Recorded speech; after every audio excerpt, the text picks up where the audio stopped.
Good morning, children. We are once again back in the same chapter, that is ether. In this part of the chapter, the first topic we are going to discuss is isomerism in ether. In case of ether, they show two types of isomerism. But the first thing that should be in our mind, what is an isomer? What is an isomer? So isomers are those compounds that have the same chemical formula,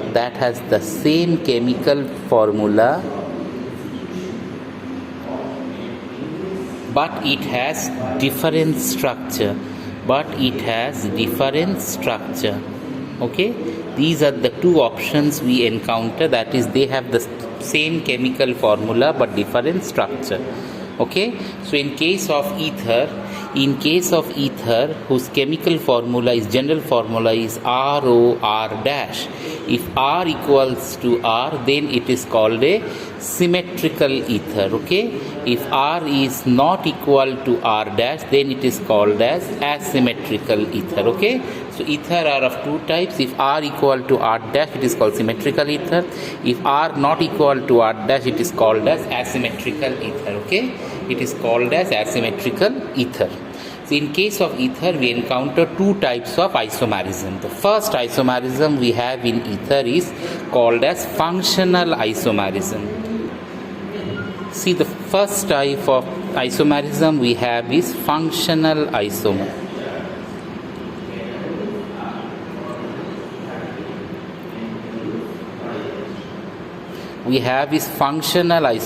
Now, what is functional isomerism? Where compounds have the same chemical formula but different functional group. For example, see this ether, CH3, CH2O, CH2, CH3. The IUPAC name of this compound is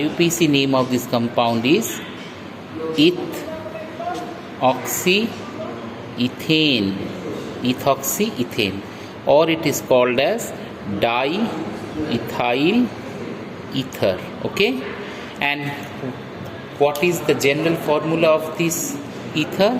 General formula is C4H10O. Why C4? How many carbon? 1, 2, 3, 4. So 4 carbon. How many hydrogen?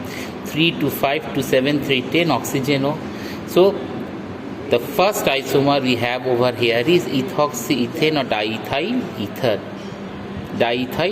Okay, now I am just writing another compound. See this structure, CH3, CH2, CH2, CH2OH. This compound is called as butan-1-ol.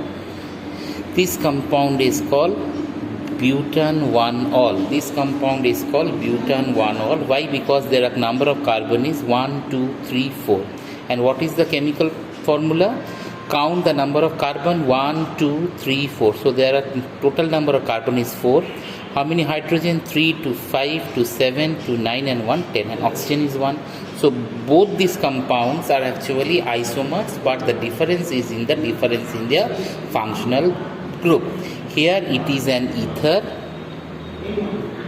and here it is an alcohol. Here it is an ether and here it is an alcohol.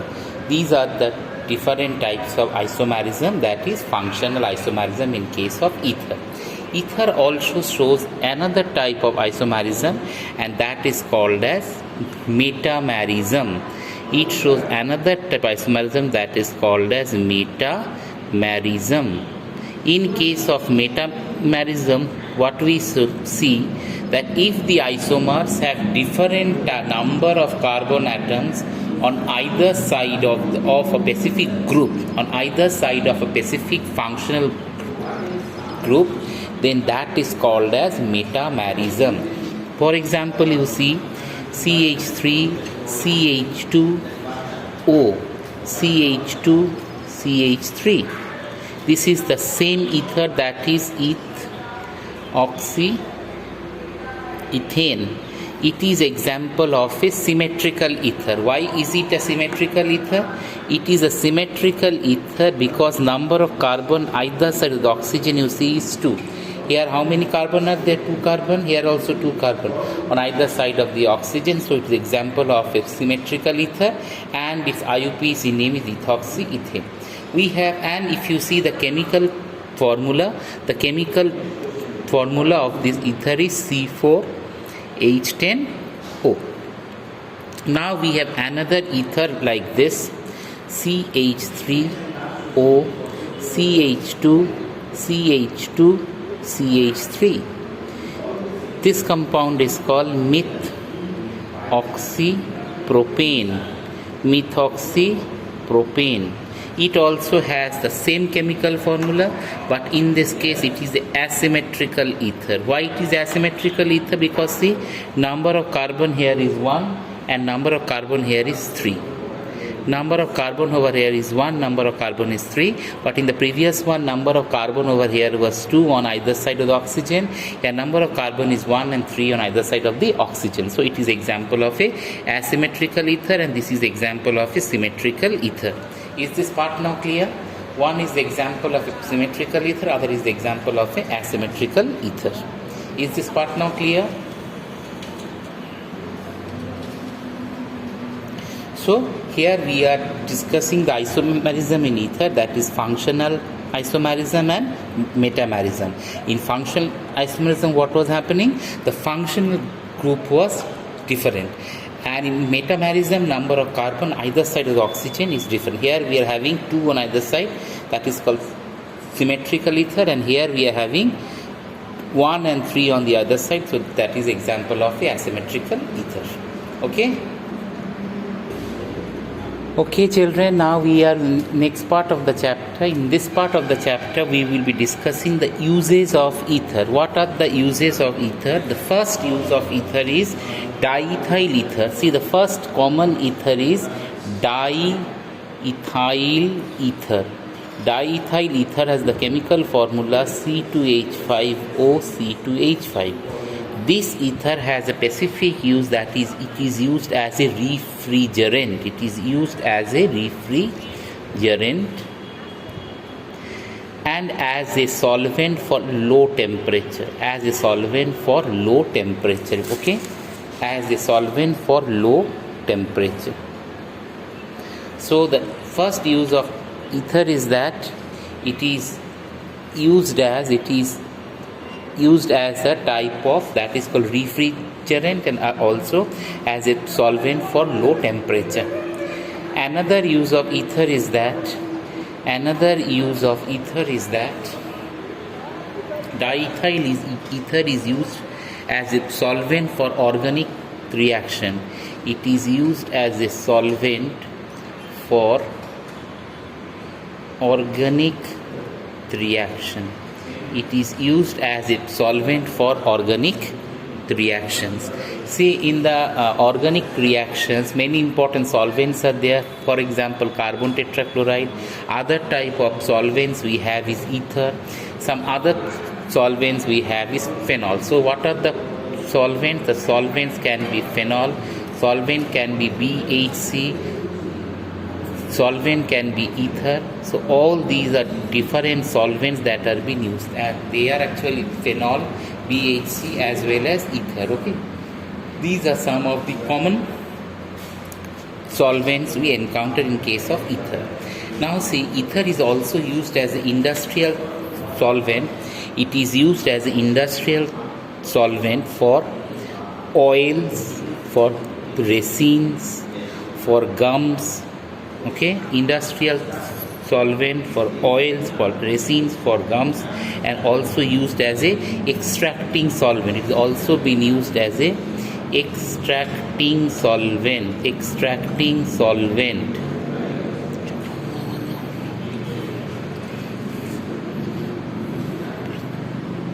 Okay, these are some of the uses of ether.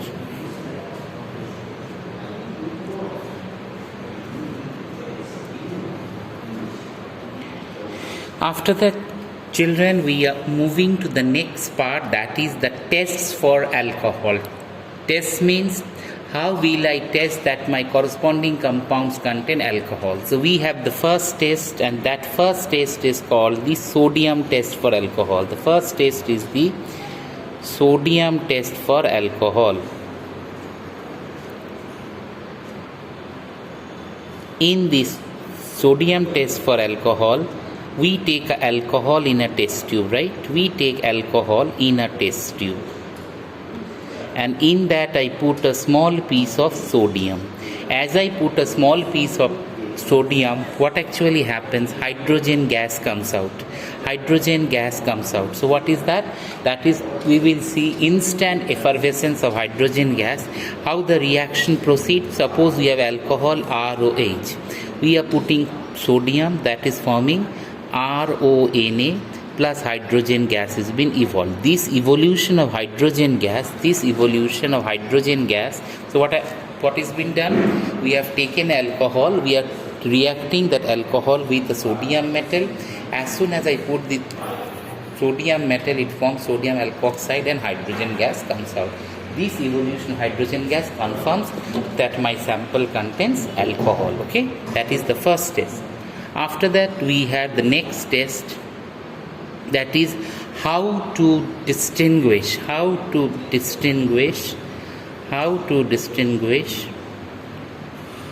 primary alcohol from a secondary alcohol from that of a tertiary alcohol. So we have the next test, that is how to distinguish a primary, secondary and tertiary alcohol, where all of them are actually alcohol, but they may be either the primary alcohol, secondary alcohol or that of the tertiary alcohol, and how to distinguish these separate alcohols. Children, in order to distinguish a primary alcohol from a secondary alcohol and a secondary alcohol from a tertiary alcohol, we perform the Lucas test. And what is done in the Lucas test? First of all, we should know what is called Lucas reagent.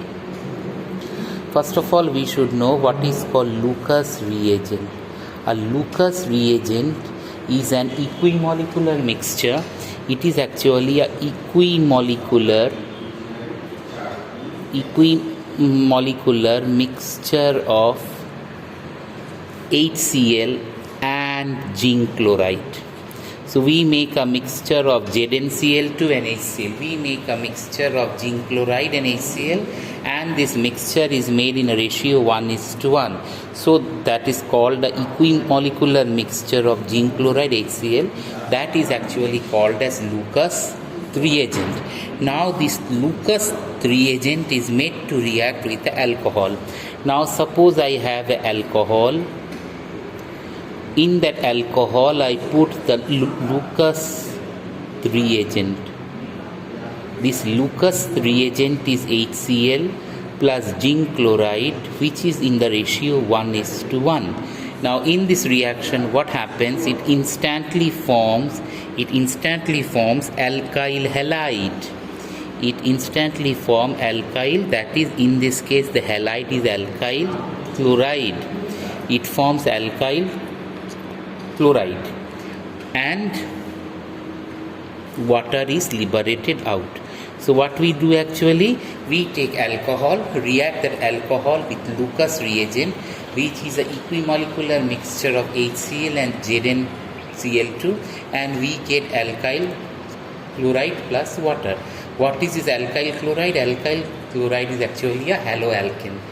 Now, if it is a primary alcohol, secondary alcohol and tertiary alcohol, how does the turbidity or the formation of alkyl halide happens?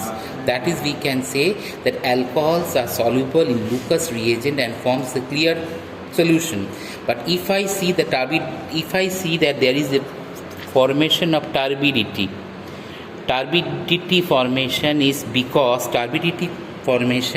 because of the formation of a insoluble precipitate. If we see that the turbidity appears immediately, then the confirmation is that it is a tertiary alcohol. On the other hand, if I see the turbidity appearing after 5 minutes, then it is example of a secondary alcohol. But if I see the turbidity appears after only heating, then that is a confirmation that my alcohol is a primary alcohol. I'm repeating it once again. We take the alcohol, react that alcohol with Lucas reagent. Lucas reagent is equimolecular mixture of HCl and zinc chloride. We get alkyl chloride plus water. If we see that the alkyl chloride will forming a turbidity, if the turbidity appears immediately, it is tertiary. If it appears after 5 minutes, it is secondary. If it appears after only heating, it is a primary alcohol.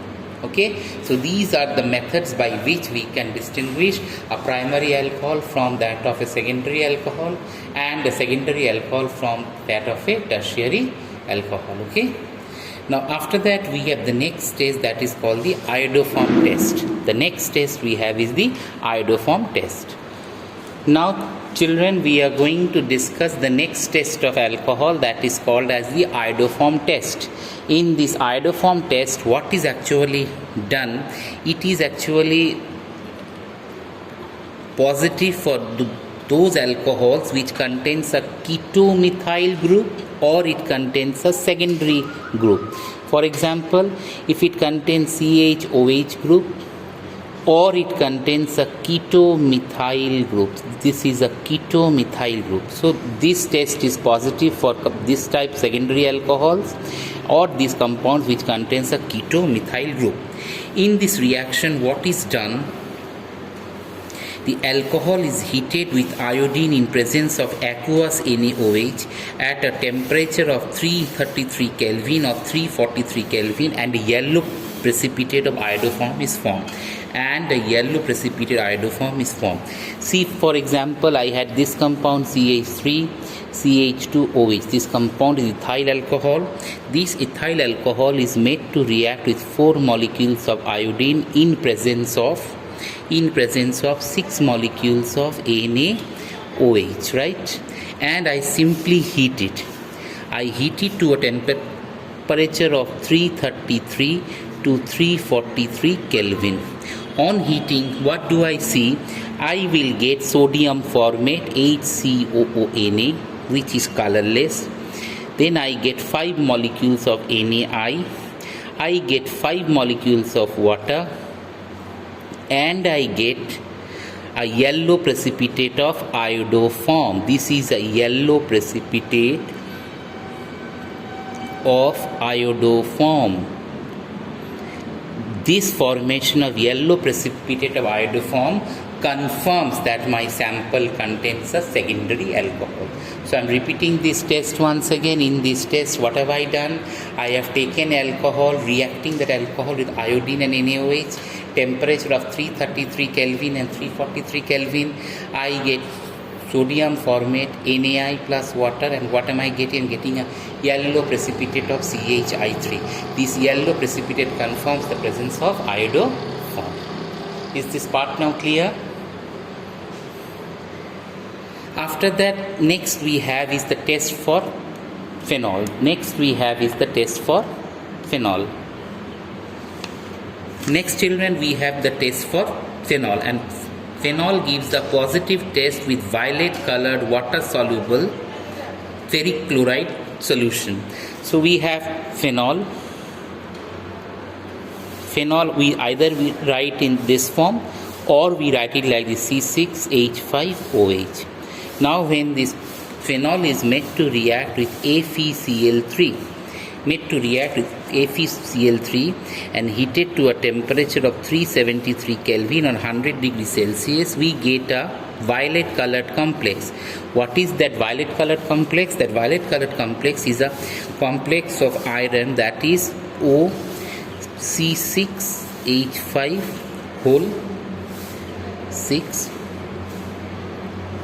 having a charge of plus 3, okay, plus 3 hydrogen ion, and we get 3 molecules of HCl. So what is done? we take the phenol, react that phenol with ferric chloride, temperature of 373 Kelvin, we get this violet colored complex. This formation of violet colored complex, okay, actually confirms the presence of phenol. But you should remember that the range of color is not only violet, the color can range from blue to green to violet, depending upon the structure of the phenol. So depending upon the structure of the phenol, the color actually varies. The color may be actually violet to blue to green. These are the various ranges of color that we encounter in this type of reaction. Okay, so that was the test for phenol. In this way we can confirm phenol. Okay children, that was all for the day. In this way we have finished up the whole chapter of phenol. Thank you.